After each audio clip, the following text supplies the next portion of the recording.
A world-class jazz artist gives a live masterclass every Sunday through Jazz Lesson Video's mentorship series. I've had the pleasure to host some of these, and it's always been a really fun interactive learning experience for everyone who's participating. We just launched the catalog for all of these sessions that you can have unlimited access to as a member of the mentorship program. Or there's also an option to buy permanent access to sessions individually. So today, I want to share with you 7 tips from 7 different mentorship sessions that I hope you'll all find useful in your musical development, starting with the great Bob Mintzer, who is a multi-Grammy-winning saxophonist, arranger, and educator who is faculty at the USC Thornton School of Music. He has played on over 1,000 recordings, wrote over 500 big band arrangements, is a 30-year member as saxophonist with the Yellow Jackets, is the chief conductor of the WDR Big Band, and many more credentials. On the 5th week of the mentorship series, Bob Mintzer gave us a masterclass on improvisation.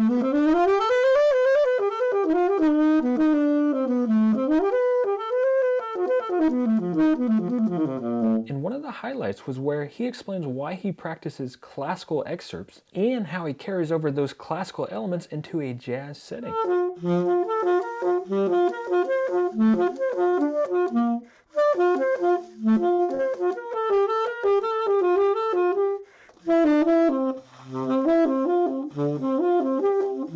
You know, things like that where you have these large interval jumps on the horn, and again, you know, you're trying to make music, you know, play in a connective way. And what I wound up doing was kind of carrying over that Bach-like way of combining harmony with melody to a jazz setting. So, for example, you know, if we played Stella, right?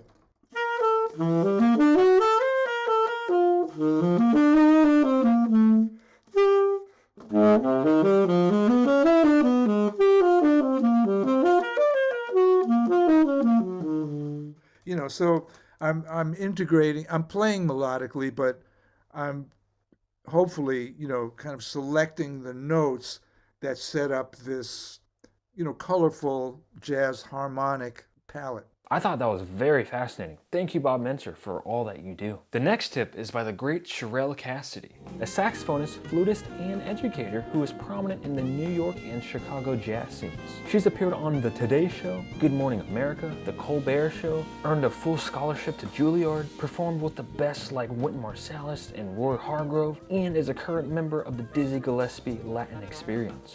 In week 3 of the mentorship series, Cheryl Cassidy gave us a masterclass on practicing jazz standards.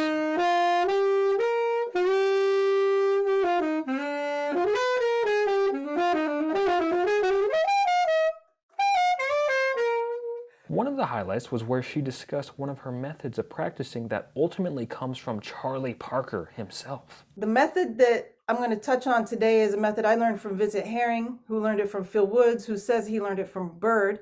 I'm sure Bird maybe wasn't as organized with the structure of writing everything because he was such a genius. He probably could do it all in his head, but it's basically finding a phrase in a solo that you like, that's meaningful to you. And really, when I find a phrase, I try to decide where it comes from, why they played it, who played it first, what it meant to them, how it changed over the years, because Train could play a phrase that Bird has played and change it slightly. And there's something going on in that time period socially that was very different than what Bird was dealing with. So I find the meaning it came from, and then I ask myself, why do I like this? Why do I want to play this? Why did it reach out and call to me? So I find the meaning of that for myself. I take it through all the keys, up and down in half steps, up and down in minor thirds, up and down in whole steps. Just as simple as, you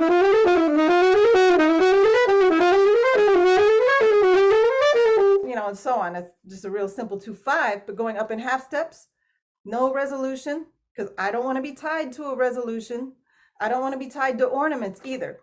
I don't want to be tied to doing that every time. So I'm going to take out most of the rhythm and the ornaments and the resolution. So there you have it. I personally was really interested how she removes rhythms, embellishments, and resolutions before she takes it all through the keys. I'd love to know your thoughts on that in the comments. Alrighty, so the third tip is by Alex Hahn, a saxophonist and composer based in Los Angeles, California. He's performed with many renowned artists such as Herbie Hancock, Esperanza Spalding, Gordon Goodwin's Big Fat Band, and many others.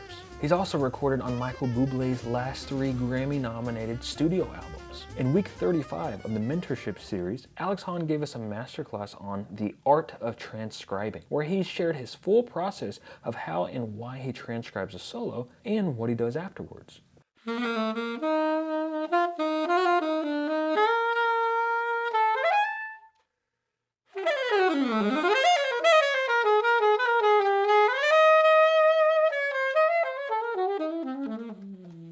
One of the highlights was where he talks about how to extract not just the exact notes, but the essence of a line that you really like. Let's look at phrase number 2. We have the 7th note, we have the 9th note, we have the 6th note of the chord, and we have the 5th note of the chord. The reason why this phrase sounds so great is because we're using a strong starting note, a strong chord tone to start the phrase, a strong chord tone to end the phrase. We're using a note from the scale to transition to a strong note in the chord. We're using 2 essential concepts to improvisation: notes from the arpeggio and notes from the scale. I've been saying this a lot because it's been really fun to say that the melody, the chord tones, and the scales, those 3 pieces of information are always the foundation for our improvisation. I love that sentence so much. The melody, the chord tones, and the scales, those 3 pieces of information are always the foundation for our improvisation. I love that how much it rhymes, and it makes perfect sense to me. So if we know that we need to start on a strong chord tone, and we need to know that we need to end on a strong chord tone, and we need to know that we need to use a transition note to get to our final chord tone, then this variation of this idea, 5, 7, 4, 3, would also follow those same guidelines, follow and use those same concepts. So I'll play the first idea, which is this measure, and then I'll play the second idea in that measure.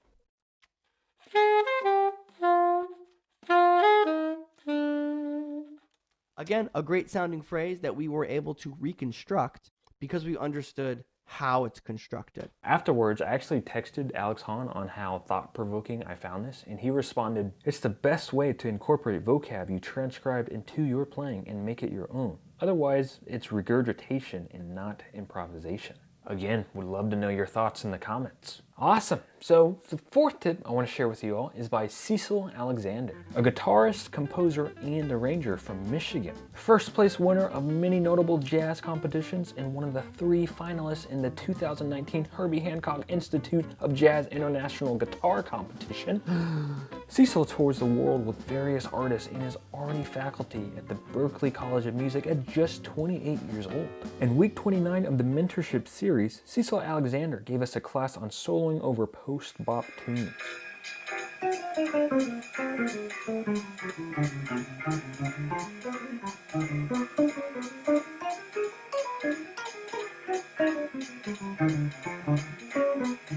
One of the highlights is where he mentions how he internalizes tunes with fast chord changes, like giant steps. I think, just playing through the changes very slowly and also checking out other tunes that John Coltrane wrote with this sort of concept in mind, like Countdown or Satellite or something like that. You play through the changes really slowly and it's very melodic. I've always thought that this chord progression, types of chord progressions are very like emotional, the way that you're modulating through the day. It's just a little bit harder to tell, I think, with the tempo. Once you play it at like 280 BPM, it kind of loses that emotional quality and it becomes just like very aggressive. So when you're approaching soloing over a tune like this that where the harmony moves so quickly out of the key, I think the first thing that you should start with is just outlining all of the roots of the tune and having that memorized. So you want to get it to the point where you can sort of hear what root is coming next before you play it. So I kind of have a different way of doing this that sort of strengthens the ear to instrument connection. What I like to do is I'll play the first root note